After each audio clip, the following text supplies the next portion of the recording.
Tere! Kui ma korraldajate käest küsisin, et kas te soovite ka mingeid konkreetseid Emori andmeid, numbreid näha selles ettekandes, siis mulle öeldi, et ei, te võite täitsa oma kogemusest rääkida.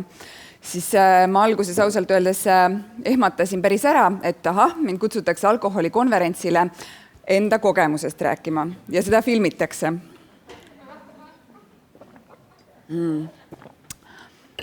Aga ma räägin siis teile oma sõbrannast, kellel on 2 väikest last ja kes seetõttu nii umbes 4 aastat üldse alkoholi ei joonud. Mitte, et ta ei oleks seda soovinud, vaid lihtsalt Eesti ämmaemandad ei ole nii liberaalsed kui näiteks brittide NHS, et ikkagi raseduse ajal ja imetamise ajal ei tohiks alkoholi tarbida. Ja pärast neid pikki aastaid rasedusi, imetamisi, magamata öid, sõbranna siis otsustas endale lubada 1 pokaali head punast veini. Ja te võite ette kujutada, siis, kui purju ta jäi. Ma ei tea, kuidas teistega on, aga tihti siis enne, kui sa veel selle pudeli paned kapi otsa või peidad pesukappi ära, siis sa paned veel natuke juurde ka, et enne kui ma pudeli ära panen, et see 1 klaas, et paneme natuke veel juurde ja siis ma panen selle pudeli, peidan ära teiste eest. Ja ta ei jäänud purju mitte sellepärast, et ta oli nii puhastunud ja keha ei olnud enam harjunud alkoholi tarbima, vaid sellepärast, et märkamatult juues ära 1 pokaal veini, jõi ta tegelikult ära pool pudelit veini. Et siin ka teile üks inspireeriv pilt punasest veinist, mis ka kindlasti teid mõjutab. Nagu paljud väikesed pisiasjad meie ümber, et mul on hea meel, et mu ettekanne on pärast Margiti ettekannet, mis oli nagu selline suur pilt, et mina siis tõesti, ma ei kavatse rääkida ainult enda kogemusest, vaid pigem lihtsalt viia meid selle indiviidi tasandile ja vaadata läbi nende väikeste silmade. Et siis, mis on ühik? Et kui täna teie käest küsida, siis teie jaoks võib-olla ühik on see, mis on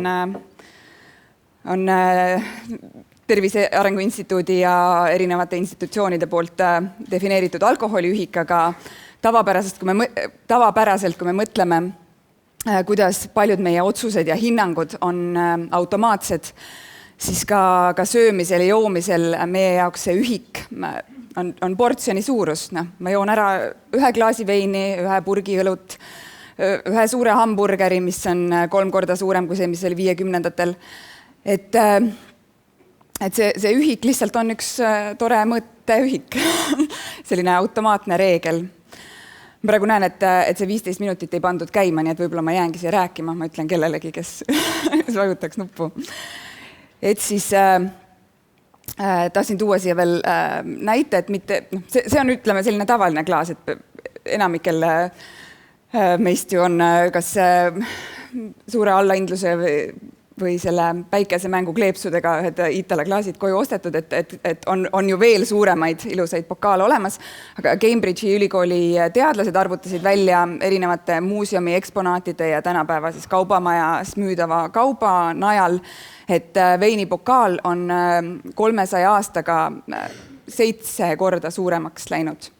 Et see on lihtsalt üks näide, kuidas niimoodi märkamatult see, mida tähendab 1 klaas veini, on ajas muutunud ja see väga palju mõjutab ka neid koguseid, mida me tarbime. Et ma vaatasin, et õnneks see kalkulaator, mis meile täna kaasa anti, oli juba natukene realistlikum, aga näiteks Alkoinfo lehel, mis on toodud 1 ühikuna, siis kahjuks ei pruugi väljendada seda, ütleme siis seda minu sõbranna kogemust, kui ta märkamatult tegelikult abikaasale ütles võib-olla, et ta jõi 1 klaasi veini, tegelikult ta jõi 4 ühikut alkoholi.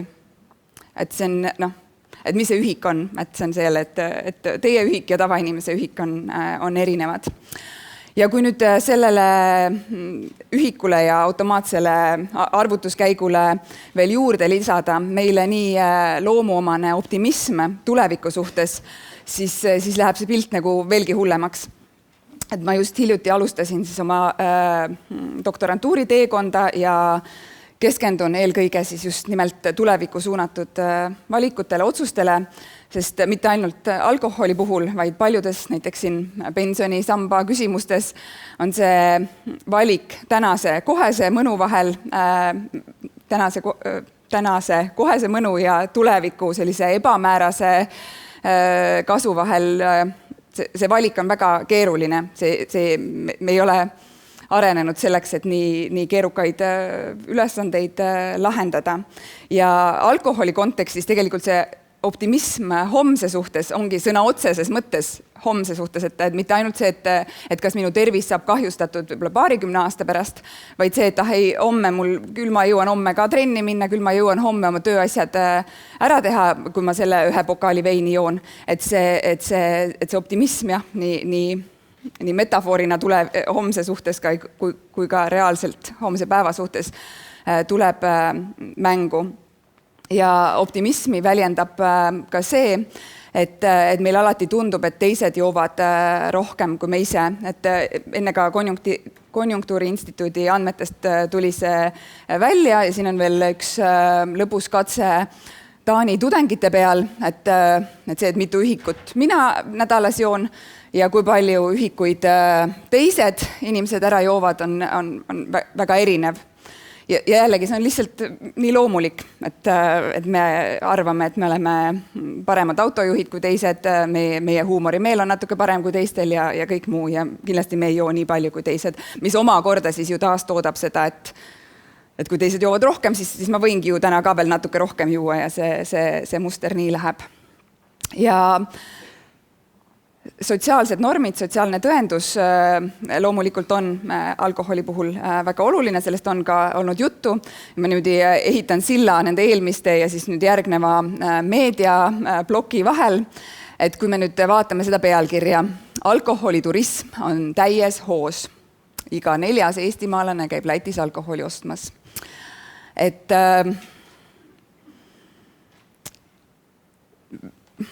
see on nagu selline musternäide info raamistamisest, et ma kujutan ette sellist toredat paralleeluniversumit, kus oleks pealkiri, et alkoholiturism ei ole täies hoos. Enamik eestimaalaseid ei ole üldse läinudki Lätti, et alkoholi osta. 75% ei ole seal käinud. Kindlasti on võimalik sealt uuringust välja tuua erinevaid arve selle kohta, et inimesed ei kavatsegi sinna minna ja nii edasi, et siin on nii uuringufirmade pressiteadete osas kui ka eelkõige, ma ütleks, nende pealkirjade suhtes nagu väga suur vastutus, et milliseid erinevaid infokilde me siis inimestele ette anname. Sest kui ma loen seda pealkirja, siis ma arvan, et sotsiaalne norm ongi see, et käiakse. Alkoholiturism on täies hoos. Et me ju ei süvene nendesse andmetesse, vaid me loeme eelkõige pealkirju. Ja taolised väikesed müksud meie ümber, sellised väikesed infokillud, mis ja ka füüsiliselt need klaasid, kuhu me alkoholi valame, et need kõik nagu piltlikult siis ei luba meilgi seda klaasi varna riputada, sest neid pidevalt keskkonna kaudu mõjutatakse. Ja kuigi reklaamist on täna juba natuke juttu olnud, siis ma põgusalt tahaksin ka sellel peatuda. Et võib-olla seetõttu, et ma oma karjääri alguses tundlikus eas töötasin põgusalt Coca-Colas, siis võib-olla niimoodi hoomamatult on see minu maailmapilti nii palju kujundanud, et ma ise ei suuda seda võib-olla isegi niimoodi hinnata. Aga ma tihti imestan selle üle, kuivõrd palju inimesed, sealhulgas eksperdid, alahindavad reklaami mõju, et mind ju ometi reklaam ei mõjuta ja teisi ka siis ilmselt mitte või kui siis natuke seal kaubamärgi valikut või nii. Et see jah, et võib-olla kui ise andmeid pidevalt ei näe erinevate kategooriatega kokku ei puutu, siis see võib-olla tõesti tundubki uskumatu, et kas tõesti ongi nii lihtne, et ma kulutan rohkem reklaamile ja seetõttu on näiteks minu kaubanduskett populaarsem kui teised. Et see ei saa ju ometi olla nii lihtne, see tundub kahtlane, aga jah, vahel ongi asjad kummalised. Ma tooksin siis ühed Emori andmed ka lisaks oma kogemusele. Et kui vaadata, me küsime aeg-ajalt, et kas te olete see aasta juba alkoholi ostnud ja siit tuleb väga hästi välja trend, et kui me märtsikuus seda küsime, siis tegelikult umbes 30% eestimaalastest ei olegi veel selle käesoleva aasta jooksul alkoholi ostnud. Ja siis toimub mingi salapärane muutus. mis te arvate, mis siis võiks toimuda? Jah, kohe tuleb, pärast märts tuleb kohe jaanipäev, et jah, me valmistume, et uusaasta lubadused on unustatud, aasta on läbi, ilmad lähevad soojemaks, grill võetakse välja, loomulikult kõik see on teatud inerts, selline paljudel toodetel on ju sesoonsus. Aga mis on siin juures huvitav on see, et kui tuua siia kõrvale reklaamimahud, siis circa pool alkoholireklaamist tehakse teisel kvartalil. Ehk siis jällegi me võiks ette kujutada paralleeluniversumi, kus seda reklaami nii suure pauguga seal teisel kvartalil ei tule. Et kindlasti jällegi seesama inerts, millest me rääkisime, et ilmad lähevad ilusamaks, võib-olla tõesti tulebki õlleisu, aga see panus, mis sellel reklaamimassil just seal teisel kvartalil on, mis toetab seda sesoonsust, seda kindlasti ei tohiks alahinnata. Sest reklaam oma olemuselt ju lihtsalt tuletab teile meelde, et on olemas selline kategooria, mida te tegelikult ei vaja, aga tore ju oleks. Ja ma siin juures ei räägi inimestest, kelle jaoks on sõltuvus, haigus, vaid enamikest, kes saaksid ilma alkoholita, on kuni märtsikuuni saanud hakkama ja siis järsku tuleb mõte, et võiks ju. Ja ma küsingi teie käest, et kas siin pildil on tavaline õlu või alkoholivaba õlu? Kuidas teile tundub?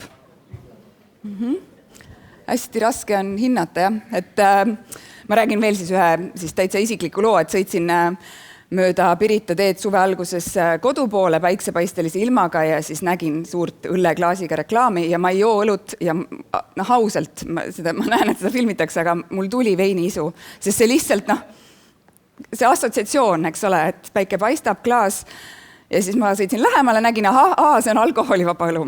Aga nagu öeldakse, et the damage is done, et see süsteem 1, meie kiire mõtlemine näeb seda pilti, need tulevad, need isud, assotsiatsioonid ja see, mis ma seal pärast süsteem 2-ga loen, on juba võib-olla liiga hilja.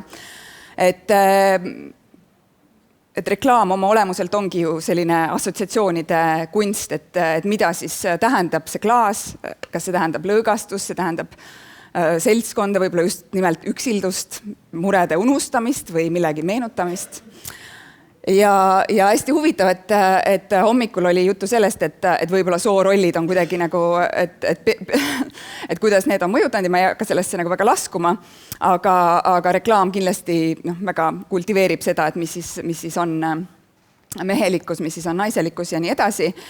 Ja selleks, et natuke nagu positiivsemalt lõpetada, et loomulikult on neid assotsiatsioone võimalik ka muuta ja ma näen nagu positiivselt öeldes, et need ongi praegu muutumas, et tegelikult juba sellel aastal ongi, et väga palju alkoholireklaami ongi siis nüüd nagu ütleme siis alkoholitootjad suunavad palju oma eelarvest arusaadavatel põhjustel siis nüüd alkoholivabasse reklaami, mis alguses võib-olla tekitab selliseid olukordi, nagu ma kirjeldasin, et ikka tuleb veiniisu, aga kui seda siis koos vaadata kättesaadavuse piiramisega, kui alkoholivaba õlu näebki välja samasugune nagu päris õlu ja ometigi ju grillipeol Sprite'i üks tõeline mees ju Sprite'i ei joo grillipeol, et kui tal on käes siis alkoholivaba õlu, mis näeb välja samasugune, et aeglaselt, aga kindlasti need assotsiatsioonid muutuvad, et mis see siis tähendab olla mehelik, et sul võib olla ka see tegelikult limonaad, aga õllemaitseline, eks ole, et siis see on nagu ikkagi mehelikum. Ja mida ma siis niimoodi kokkuvõtvalt tahaksin öelda, et need sellised väiksed müksud on igal pool meie ümber paratamatult, kõik ka meie, nii uuringufirmades, meedias, kõik teie oma igapäevatöös pidevalt tegelete müksamisega, ka kodus müksate oma lapsi, et mida nad siis ikkagi söövad, mis omakorda mõjutab kõike muud, et ühesõnaga, see on paratamatu ja suhtume sellesse siis suure vastutustundega. Aitäh, head müksamist!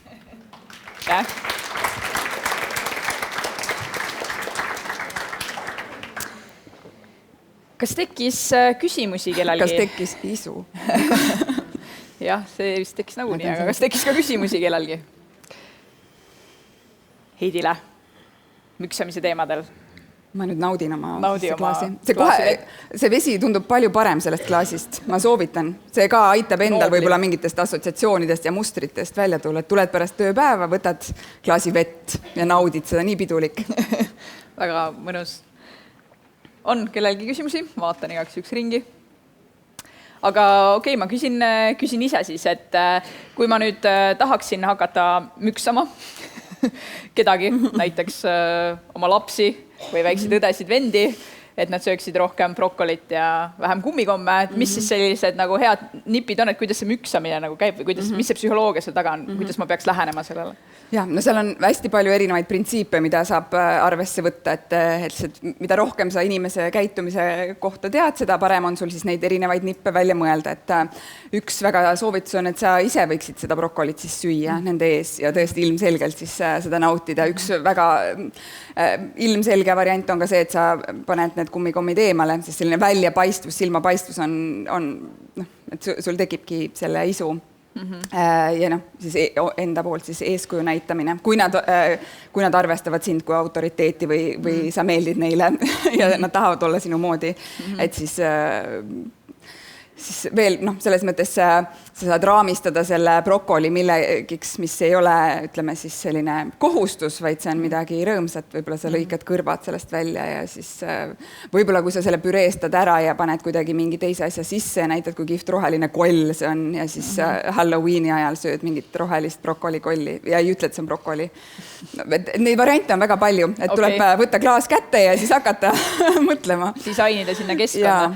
Aga kui palju sul nüüd endal, kui sa neid teemasid oled uurinud, tuleb ette seda, et sa käid ringi ja vaatad, et issand, et näed, siin ongi, et Tervise Arengu Instituut pakubki mulle, et ei olegi seda siin sükest kreemikooki, aga on puuvili hoopis, et ilmselt see on nüüd ka mingit tüüpi müksamine siin lõunapausi ajal või et sõidad autoga koju ja vaatad, et miks ma pean siit nagu tegema sellisemaid ja just pöörde, mitte teistsugused. Kui palju sa ise nagu märkad, kui palju me inimestena isegi olles teadlikud sellest, et meid üritatakse suunata, on see siis nii-öelda heas või halvas suunas, kui palju me suudame seda märgata ja reageerida sellele?